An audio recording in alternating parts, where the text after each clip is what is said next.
Boa tarde a todos e a todas. Boa tarde. Eu queria falar da Previdência, mas uma perspectiva um pouco mais ampla, se você me permitir, Olga. Queria entrar um pouco na questão do Estado, né? O Estado, não há capitalismo sem Estado, né? Não existe nenhum país capitalista que tenha se desenvolvido sem a presença do Estado. Nenhum, né? Quando você vê, por exemplo, a NASA, o que é a NASA? A NASA é uma empresa pública, né? Estatal, e ela é um dos maiores polos de geradores de tecnologia do mundo, né? E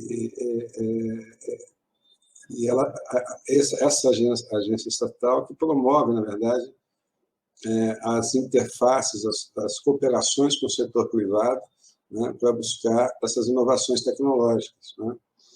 Então, essa é uma falsa questão, né? Durante muito tempo, o Estado normalmente aparece para salvar o capitalismo dos capitalistas, né? Isso aconteceu na grande recessão de 29, isso aconteceu no pós-guerra, né? Isso voltou a aparecer em 2008, 2009, né? Quando, se o Estado não tivesse comprado, literalmente comprado, né, o banco Lehman Brothers americano, que quebrou, né, você poderia ter uma crise sistêmica que destruiria, enfim, com consequências imprevisíveis, né? Então, em 2008, o Estado teve que salvar o capitalismo dos capitalistas, né, depois de uma longa etapa do neoliberalismo, da globalização, onde teve vigência a ideia toda da desregulamentação, né? O Estado não regulamenta mais nada, o setor privado faz o que ele quiser, né? O setor privado faz o que quiser, deu na crise de 29, deu, por exemplo, na crise de 2008. Né? E agora a gente atravessa um outro período, né? A crise da pandemia, a crise provocada pela pandemia, né? Ela tem sido considerada uma das maiores crises do capitalismo, né? É semelhante à grande recessão de 29, é semelhante ao pós-guerra, né? Pelos seus efeitos sobre a economia, seus efeitos sociais e agora também pelos seus efeitos sanitários, né? Então, veja, nós vivemos mais de 30 anos sob a hegemonia do neoliberalismo, né? Onde o Estado não tem que ter papel nenhum, né? Só o setor privado que é eficiente, só o setor privado que deveria intervir. E hoje, quando a gente lê as agências internacionais, como o Fundo Monetário Internacional, como o Banco Mundial, a OCDE, a CEPAL, né? E até uma revista que é emblemática, que é o Financial Times, né? O Financial Times é uma bíblia do capital financeiro, né? Se nós lermos o que está sendo dito por esses organismos, que não são organizações de esquerda, né, são organizações que fazem parte do establishment das finanças no mundo, né, eles estão dizendo o seguinte: o neoliberalismo acabou. Em última instância, é isso que eles estão dizendo, né? A era Friedman acabou, né? Nós temos que pensar num outro pacto social, e para sair dessa crise nós temos que pensar nos líderes, né, do século XX que tiveram um papel fundamental na retirada dos seus países naquelas crises, né, onde o aumento do gasto público foi fundamental, né, o aumento da política fiscal, política monetária, a tributação sobre altas rendas, né, o livro do Piketty mostra isso, né. Entre 1940 e 1980, a renda, o imposto de renda, a alíquota máxima do imposto de renda nos Estados Unidos e no Reino Unido foi superior a 90%. 90%. O imposto sobre heranças, né, foi ampliado nesse país para mais de 70%. Então, em crises dessa envergadura, o Estado tem que cumprir um papel fundamental, né, na salvação da economia, né? É o que a experiência histórica ensina, né? E hoje, essas mesmas instituições estão pregando isso, né? O FMI tem feito propostas, além de políticas fiscais expansivas, ou seja, vamos gastar mais, né? Você tem também propostas de tributação da renda, né? Tributação das altas rendas, né? O FMI está fazendo isso, né? Sem falar no plano Biden, né? Os Estados Unidos sem dúvida nenhuma, a maior economia liberal do mundo, né? O que o Biden está fazendo? O que o Biden está fazendo? Né? Soltou um pacote de 2 trilhões, outro pacote de 2 trilhões, agora está soltando um terceiro pacote de quase 2 trilhões. Né? Para quê? Para dar renda para as famílias, para dar renda para os empregos, para fomentar os investimentos em infraestrutura econômica e social, ampliar os gastos com saúde, né? Os gastos com proteção social. Né? Então, vejam, essa questão Estado e mercado, né? Repito, quer dizer, não há nenhum país capitalista no mundo desenvolvido que não o tenha feito sem a ajuda do Estado, né? Segundo, depois de períodos que o Estado salva o capitalismo, né, você tem uma vaga liberal pendular, né, que diz, não, o Estado atrapalha, vamos deixar o mercado funcionar. O mercado funcionando de forma desregulamentada gera crises, né, que somente o Estado consegue enfrentar essas crises, né?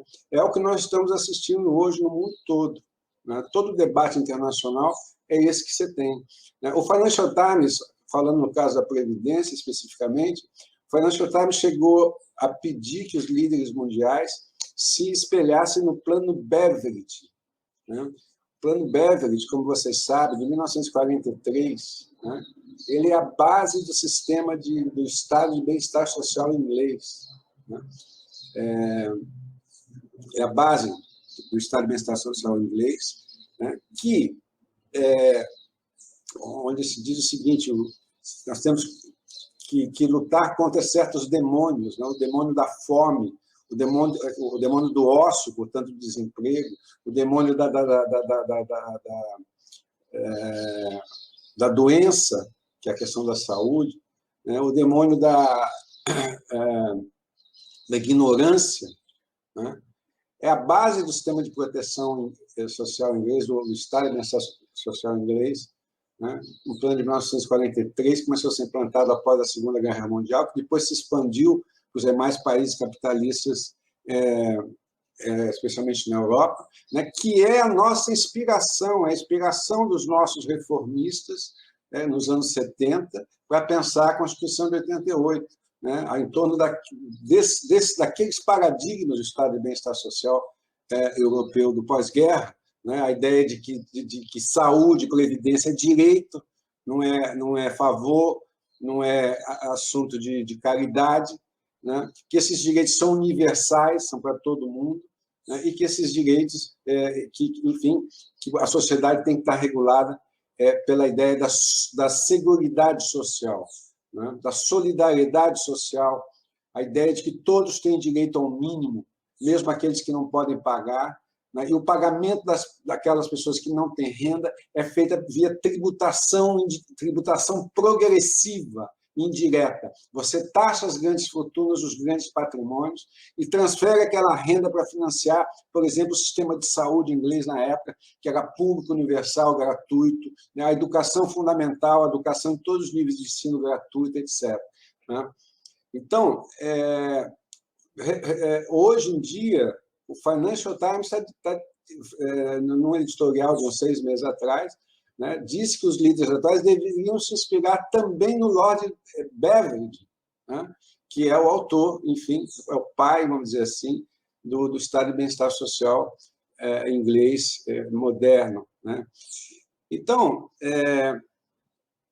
o que eu quero destacar aqui, essa relação Estado-mercado, né, é que hoje, no mundo todo, né, o establishment das finanças globais, como o Banco Monetário, Fundo Monetário Internacional, o Banco Mundial, né, o governo americano, o governo da União Europeia, o governo da Alemanha, o governo da Itália agora, né, sem falar na China, né, todos esses governos passaram, o Estado passou a ter um papel fundamental para enfrentar a crise, né, e há um movimento no sentido de ampliação dos gastos, né, não só para enfrentar a crise, mas também para impulsionar a economia, porque a saída da crise vai ser só quando a economia, quer dizer, além da vacina, só vai fazer a economia crescer depois que tiver vacina, tá certo? Mas não adianta, depois que as pessoas forem vacinadas.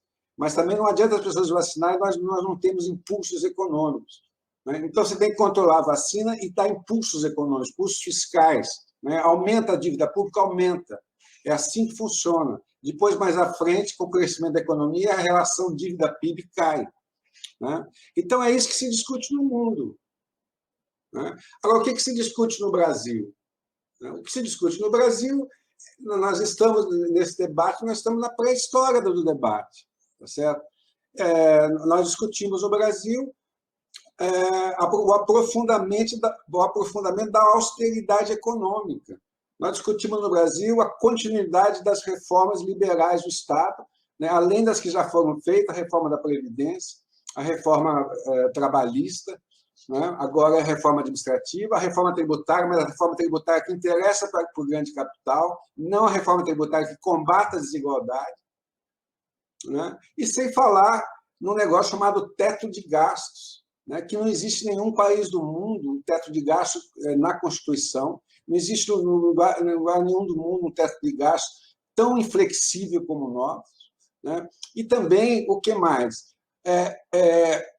O aprofundamento das amarras fiscais, né? Hoje em dia, no Brasil, você criminaliza políticas fiscais anticíclicas que estão sendo adotadas no mundo todo, porque elas podem bater de frente, não é? Com o teto do gasto, com a meta de superávit primário, com a lei de responsabilidade fiscal, com a regra de ouro, né?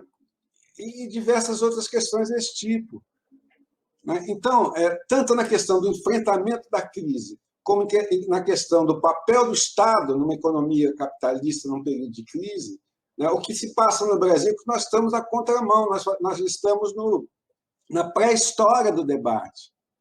Tá certo? Quer dizer, eu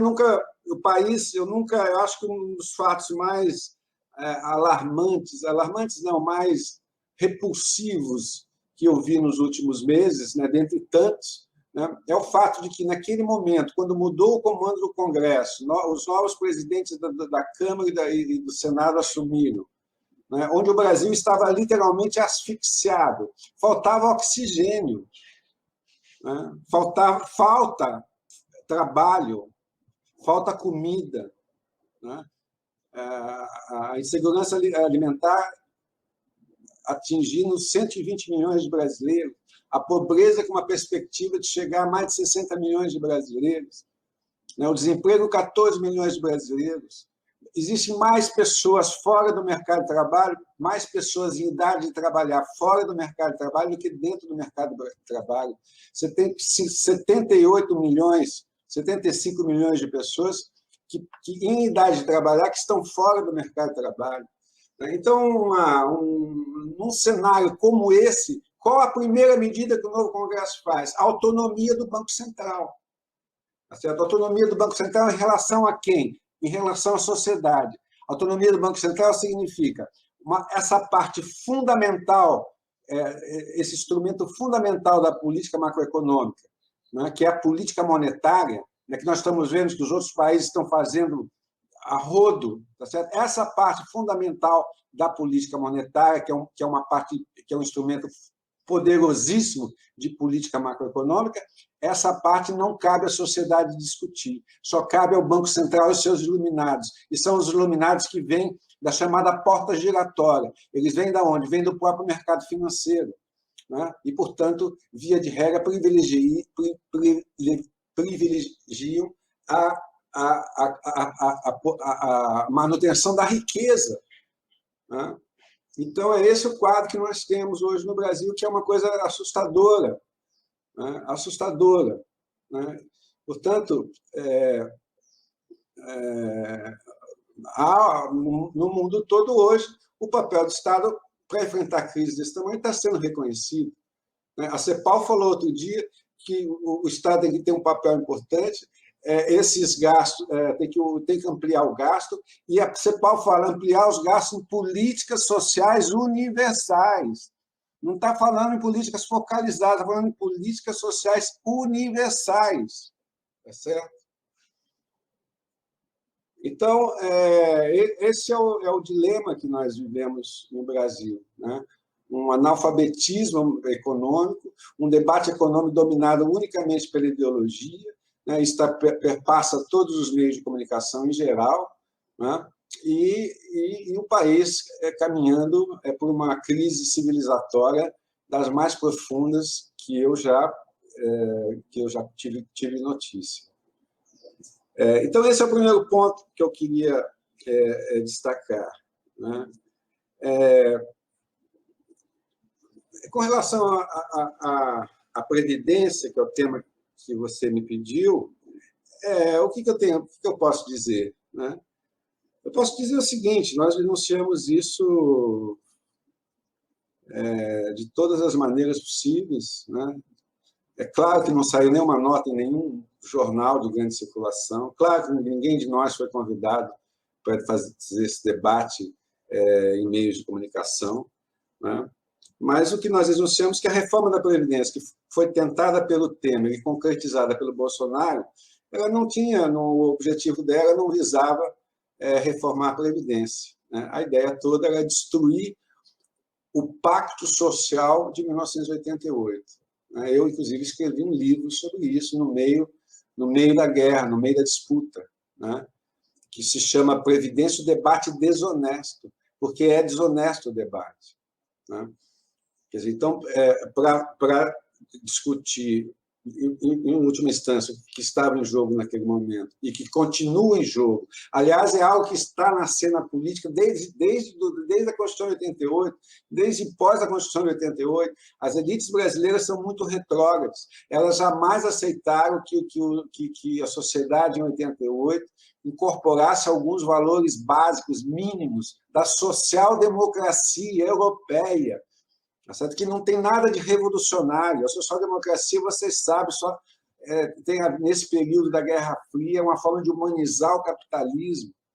Mas sequer isso essa elite aceita e tenta destruir a Constituição de 88 desde 89. Tá certo? Esse processo que está presente nos últimos 30 anos, ele ganha força a partir de 2016, com o golpe parlamentar, onde a correlação de forças passa a ser totalmente favorável a esse tal ajuste macroeconômico fiscal, né? Que passa, em última instância, por destruir as políticas sociais universais, né? Então, esse é o projeto, em última instância, que vem sendo acalentado por essa elite há mais de 30 anos e que ganha força a partir de 2016 e especialmente a partir de 2019, que é o que nós estamos assistindo hoje. Quer dizer, o projeto... o Paulo Guedes não tem projeto. Não, o projeto do Paulo Guedes é implantar no Brasil o modelo chileno, em todos os níveis. A privatização da saúde, falou isso ontem, naquela reunião gravada lá, que achava que era particular, tá certo? Que não dá para o sistema SUS, o SUS tem muita gordura, tá certo? Precisamos investir no setor privado, que o setor privado é mais eficiente, etc, etc. Falou isso ontem, só para... O projeto é privatizar a saúde, é privatizar a educação, por exemplo, fazer o sistema de capitalização do Chile no Brasil, né?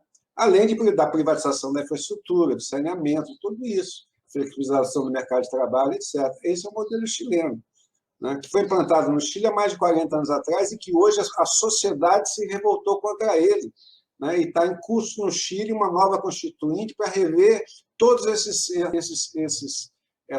absurdos, né? Mas esse é o projeto que está em curso no Brasil, né? Então, a reforma trabalhista, que talvez a gente debata aqui hoje, né, é parte desse processo, né?